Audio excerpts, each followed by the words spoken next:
Management account యొక్క ధ్యేయాలు only headings చెప్తున్నాను నేను. ప్లానింగ్ చేయడము, దాన్ని ఇంప్లిమెంట్ చేయడము, కంపెనీకి సంబంధించిన పాలసీస్ రాసి ఆ ప్లాన్స్ వేసుకొని వాటిని సక్రమంగా with in the time period లో వాటిని ఇంప్లిమెంట్ చేయాలి. అది ఒక ధ్యేయంగా చెప్తాం.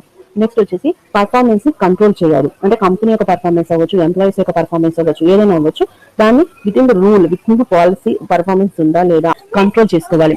నెక్స్ట్ వచ్చేసి ఆర్గనైజింగ్, వ్యవస్థీకరణలో సహాయపడుతుంది. కాస్ట్ ని, ప్రైజెస్ ని కంట్రోల్ చేయడము, కాస్ట్ సెంటర్స్ ని ఎస్టాబ్లిష్ చేయడము, అధికారాన్ని ప్రదానం చేయడము, ఇట్లాంటివి ఇంట్లో వస్తాయి. నెక్స్ట్ వచ్చేసి ఫైనాన్షియల్ ఇన్ఫర్మేషన్ ప్రొవైడ్ చేయడము. ఫైనాన్షియల్ ఇప్పుడే చెప్పాం కదా, కాస్ట్ అకౌంటింగ్, ఫైనాన్షియల్ అకౌంటింగ్ వీళ్ళకి ఇన్ఫర్మేషన్ ఇస్తారు. ఆ ఇన్ఫర్మేషన్ తీసుకెళ్లి మేనేజ్మెంట్ కి ఇస్తారు అని చెప్పేసి. సో మేనేజ్మెంట్ కి ఇవ్వడంలో, ఈ ఆర్థిక సమాచారాన్ని అందించడంలో హెల్ప్ చేస్తుంది మేనేజ్మెంట్ అకౌంట్. నెక్స్ట్ నిర్ణయాలు తీసుకోవడం, ఫస్ట్ నుంచి మనం చెప్పుకుంటూనే ఉన్నాం, డెసిషన్స్ తీసుకుంటుంది. అదే విధంగా ఫైనల్ గా ఈ డెసిషన్స్ తీసుకోవడానికి కావాల్సిన రిపోర్ట్స్ ని, ఇన్ఫర్మేషన్ మేనేజ్మెంట్ కి సబ్మిట్ చేస్తుంది.